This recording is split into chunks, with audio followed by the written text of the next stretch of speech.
Hello, everybody, and welcome to the One Mind Dharma podcast. My name is Matthew Sokolov, and if you want to find out more about us, you can visit oneminddharma.com. For individual sessions, you can visit oneminddharma.com/coach. And you can find us on YouTube at One Mind Dharma, Instagram at One Mind Dharma. We're going to finally wrap up this talk or series on the Four Foundations. I recorded this talk. This is my third try recording it because I had some technical issues. And I am not a technician. I don't know the right word. I'm not a sound engineer. I don't know much about microphones and cords and drivers, but we got to figure it out. So let's jump into it. The Fourth Foundation. So before I get into it, I'm going to talk about my experience just for a moment with the Fourth Foundation. I went on a few meditation retreats as a young adult at Spirit Rock Meditation Center, at Joshua Tree Retreat Center, and often the mindfulness retreats kind of work their way through the four foundations. Really the three foundations, as I'm about to explain, in that we would spend the first day working with the body, right? The first day or two, maybe, just working with the body, different practices for practicing mindfulness of the body. And then maybe the second or third day, depending on the length of the retreat, you incorporate the second foundation, or Vedana. And that was actually always one of my favorite days on retreat. I think it's because it was like day 3 or 4 was the kind of time where I began to actually drop in a little bit. So I always have felt that Vedana practices on retreat were like what got me to drop in. It's a total story I have in my head. There's probably some confirmation bias in there. But nonetheless, I enjoy the Vedana days. And then we'd move into the third foundation. And then we kind of just would never go into the fourth foundation. And so I read up on the four foundations. I read what I could online. I listened to podcasts, everyone from like lay teachers to monastics. And I read the book that I think I probably mentioned at least once in every episode, the Direct Path to Realization, the Satipatthana book by Bhikkhu Analayo, because I really wanted to understand it. And I think that, and I'm absolutely don't want to bash on Joshua Tree Retreat Center or Spirit Rock or anything for not covering it. But I think part of the reason it's not covered is it can be a little bit confusing to people who are new to the idea, as it was to me. And I say that from experience, both personally and in working with students. When we had the meditation center in Petaluma, I remember going through the fourth foundation, or the four foundations, and just the amount of questions and clarification that was needed as we got into 3 and 4 was so much more than so many more questions and clarification and confusion than 1 or 2. So my experience both as a practitioner and as a teacher has been that moving from 1, 2, 3 can be kind of not easy to understand, but easier or simpler or more clear. Whereas moving into the fourth often becomes a little less clear. Now it's been 8 years since we've had, or 7 years since we've had the meditation center, and 15 years since those early meditation retreats as a young adult. And I've definitely come to understand it a little bit more clearly and hopefully able to offer it in a way that is understandable. As always, you can reach out to me at matthew@oneminddharma.com with questions. But let's get into it. So the fourth noble truth, the fourth foundation of Mindfulness is composed of all of these kind of different lists. And that is I think one of the reasons that people get a little bit overwhelmed with it is we're going to go through them very briefly, but there are a lot of lists in this foundation. The foundation is often translated as mindfulness of the Dharmas or Dhammas in Pali. And it includes mindfulness it depends on the text you're reading, but it includes mindfulness in general of the 5 hindrances, the 5 aggregates, the 6 sense bases, the 7 factors, and the 4 truths. Bhikkhu Analayo makes an argument in the Satipatthana that some of the suttas really just mention the 5 hindrances, 5 aggregates, and the 4 truths. Other texts mention all of these lists. The core of this foundation, I think, and how it was described to me that most kind of rang true, and I do not remember who said it or where I heard it, so I apologize for not attributing my teachers. But the way I heard it that really helped me was, is this kind of mental formation or response leading us toward or away from suffering? It's that simple. So observing what's going on in our experience and if it's leading us toward or away from suffering. So the first foundation is this mindfulness of body. The second is the mindfulness of feeling, tone, or Vedana. The third is consciousness or mental formations. And then the fourth is this calling to investigate or recognize whether it's leading us toward or away from suffering. In my opinion, it's not super important to memorize all the lists, especially right off the bat. My experience with the Dharma has been that when I first came to practice, it was all about kind of book knowledge, right? Like knowing, like being able to recite the lists. When I was new to practice, I could tell you all of the 5 hindrances, all of the 5 aggregates, all of the 6 sense bases, all of the 7 factors, the 4 noble truths, of course. But I didn't have practical understanding. I didn't have that knowing, like we talk about, like the knowing in your bones rather than your brain. And my experiences has been, as I continue to practice and I continue to kind of listen to Dharma talks and read Dharma books and go on retreat, engage with my own teachers, these lists or these factors have more meaning as I have more experience with them. So my encouragement to you, if this is new to you, is not to worry about memorizing all these lists, truly. And to, if nothing else, remember this question of, is this leading me toward suffering or toward liberation? Bodhipaksa of Wild Mind, who I've mentioned that in every episode as well. I definitely recommend you read the article.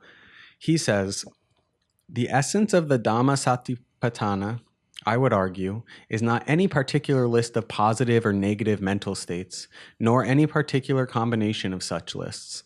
Instead, I believe the essence of the Dhamma Satipatthana is the principle of observing the 4 noble truths as they manifest in the mind, observing suffering and how it is caused, and observing the cessation of suffering and how such cessation comes about.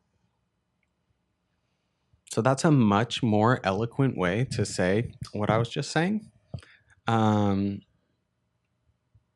to me, that is the core of the Satipatthana. As it comes to actual practice and pragmatic, because this is a pragmatic and practical sutta and teaching, that the real call here is to notice the arising of suffering and what's happening and the presence of suffering or dukkha, and observing the cessation of dukkha and how that is caused.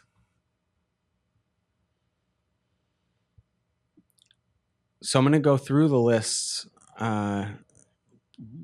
pretty briefly, not dive too far into them. We do have podcast episodes. Oh, I don't know on how many of these. On the 5 hindrances for sure. Perhaps on the 4 noble truths and the 7 factors. They might be really old. But the 5 hindrances are specifically the 5 hindrances to concentration. Right? We definitely did an episode on this in the last year. There's sensual desire, ill will, sloth and torpor, restlessness and worry, and skeptical doubt or doubt. So the calling here from the Satipatthana, from the sutta, is to notice when these things are present, when we have desire present in our meditation practice, when we have ill will present, when we feel sloth and torpor, when we feel restlessness and worry, or when doubt is present. These are things that perhaps obviously lead us farther away from suffering. So we can see when we're meditating, if we're in sensual desire, we're desiring. I was meditating this morning, and there was an ant. We have these ants outside that I don't know what they are. They're really small. They bite. The bite doesn't hurt that bad itself, but then like 5 minutes later, they start itching. And the ant bit me. I was like, okay, and kind of brushed it off. Didn't really disrupt my meditation too bad. And then like 2 minutes later, before it had even started burning or itching, I was just filled with sensual desire to not have that, burning or itching. And it totally knocked me off balance. It fell into like almost like a tanha, like a thirst or a craving. So we can see how these things kind of lead us out of our practice or lead us away from awakening. The 5 aggregates, I've definitely done an episode on the 5 aggregates. I think it's been probably like 8 years. But these are the 5 aggregates or khandhas or skandhas that make up self or our sense of self or of being. Their form, feeling, perceptions, formations, and consciousness. This kind of like composite picture of what we identify as self or of beings. And these khandhas or aggregates are taught as something we cling to and identify as self. So I think for this aspect of the 4 foundations of mindfulness, we can begin to tune in to how we're creating self with things. How when we experience some form and then a feeling or Vedana, feeling tone with it, we begin to perceive it, have formations, it's in our consciousness, and this all kind of rolls together to create this sense of self. I've had this not super deep insight, but an insight on retreat one time where I was sitting up at the upper hall at Spirit Rock. I don't remember what retreat it was or how long ago it was, and there was a bird chirping outside. I was sitting there. It was like, I think maybe like a morning meditation. I don't know if that's true. That's how I remember it in my mind. But I think it was like a morning meditation. The bird was chirping. It was a lovely sound. It was nothing but pleasant. And you can kind of see it was such a clear example to me of the 5 aggregates happening. There was a form, and not just a physical form, right? There was the actual sound of the bird being the form. So that was happening. There was a feeling as it reached my ears. I found it to be pleasant in that moment. In other moments, we might find a bird singing unpleasant, but in that moment, I found it pleasant. There was perception, right? Like I have ears and the ability to perceive that. There was formations like before, and this is really where I had the insight, was before I even had any really like intentional thoughts or volition over it, my mind went, oh, that's a bird. And even kind of pictured a bird in my head. No idea what kind of bird it was, but I just pictured like a generic bird in my head. And then consciousness, this awareness of this whole experience of the bird chirping and hitting my ears. And so the calling with the 4th foundation of mindfulness is to see how clinging to this causes suffering. And instead, what we're called to do is see if we can kind of not identify or not buy into these steps. When we hear the bird chirping, can we just hear the sound at the ear? Can we just feel the feeling tone and not allow it to continue into perceptions and formations? By kind of allowing this process to go unnoticed, it's not that we need to stop form, feeling, perceptions, formations, and consciousness, but by allowing it to go unnoticed, we kind of fall into the sense of ignorance in Buddhism or delusion. And instead, we can be aware of it, right? Just being aware of that process is a little mini awakening.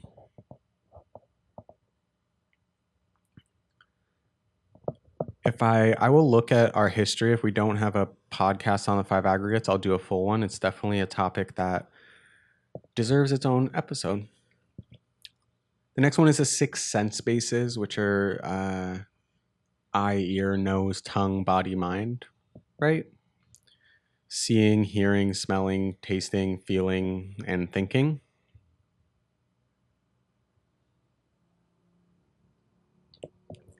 In my experience, this one is a simple calling just to be mindful of how what we see, hear, smell, what comes in contact with our sense doors leads to suffering or liberation.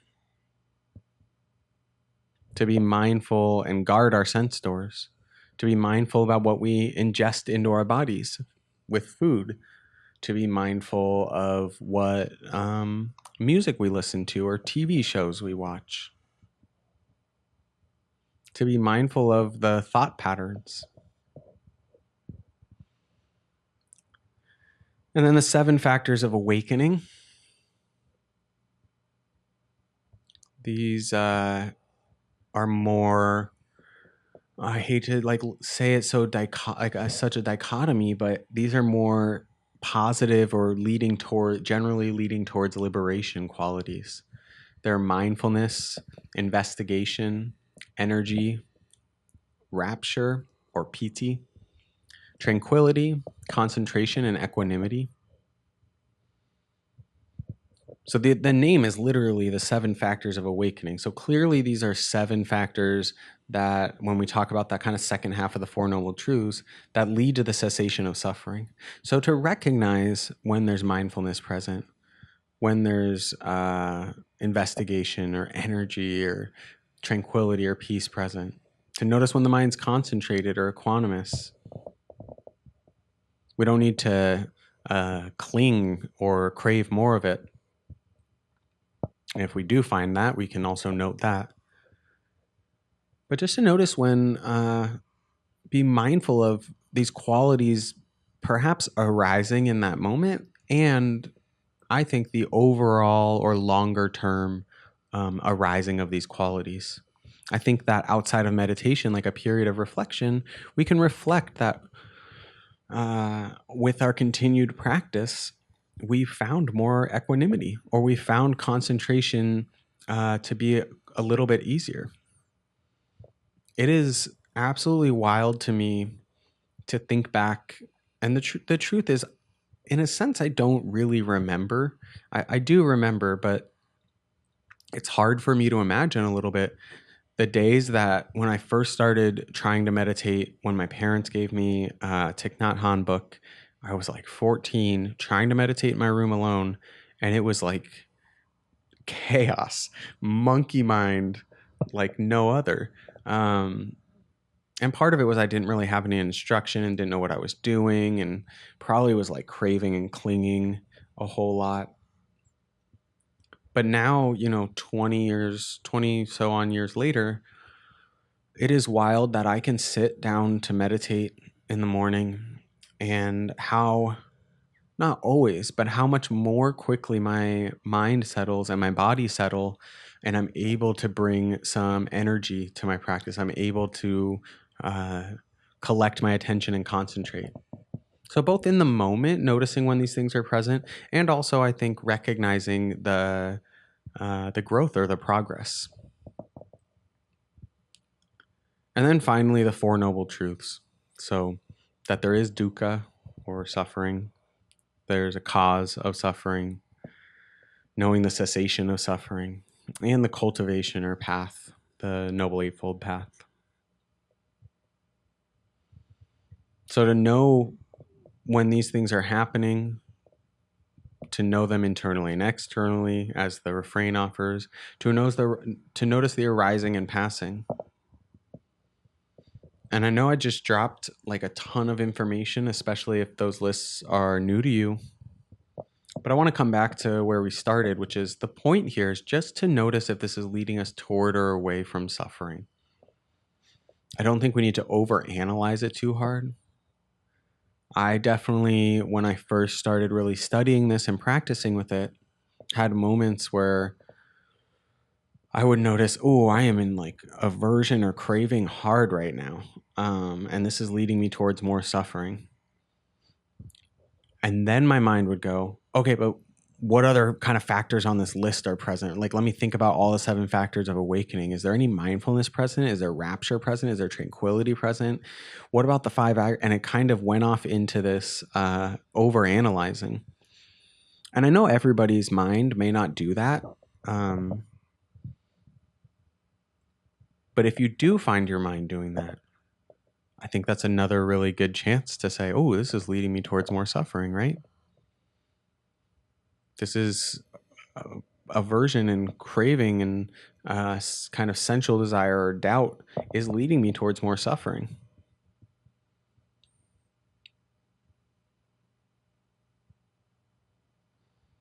I think that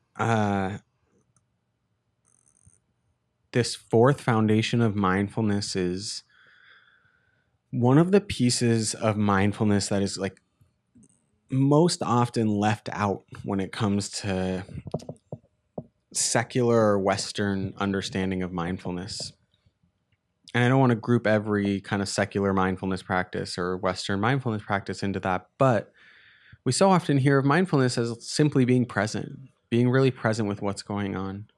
And in a sense, the first 3 foundations are all that, being present with the body, with the feeling tones, with kind of what's going on in the mind. The word sati in satipatthana that we gave the word mindfulness to actually shares the root in Pali with the word to remember. And I think the 4th foundation is really illustrative of this, that we need to remember, we're called to remember or recognize if this is leading us toward or away from suffering.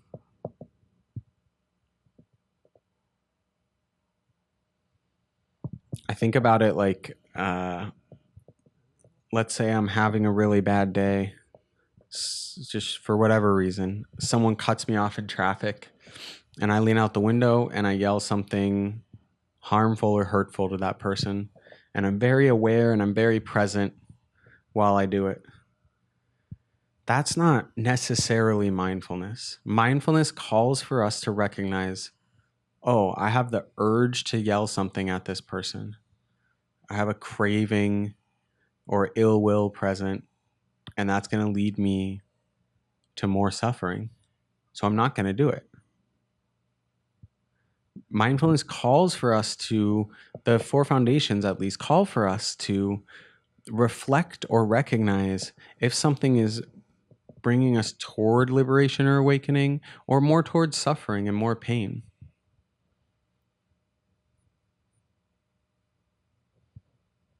The truth is, I've had many times in meditation practice where I notice some kind of dynamic or thing going on in my mind.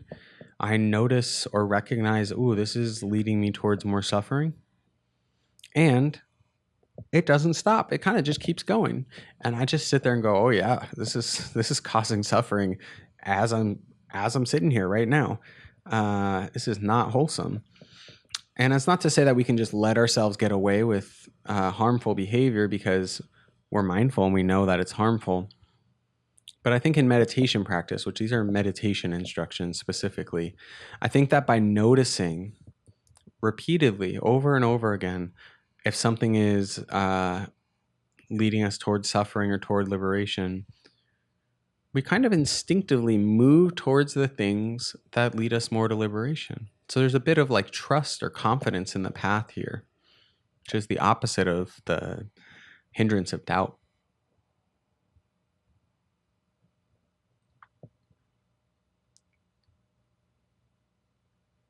So that's that. I don't really want to say more and keep going into these lists or overcomplicate it. I really think the kind of core piece that can be taken away, especially for people new to these teachings, is, does it lead me toward suffering or toward liberation? If you want to learn more about the Four Foundations of Mindfulness, I can't recommend that Satipatthana book enough by Bhikkhu Analayo. It's dense. It's definitely not a fun read. I don't think there's any personal stories in it. There's like a ton of footnotes in it. It is very in depth. But for those of you that are really this calls to you or you're interested in it, I highly recommend it. He has such an amazing ability to go through the suttas and go through the teachings in a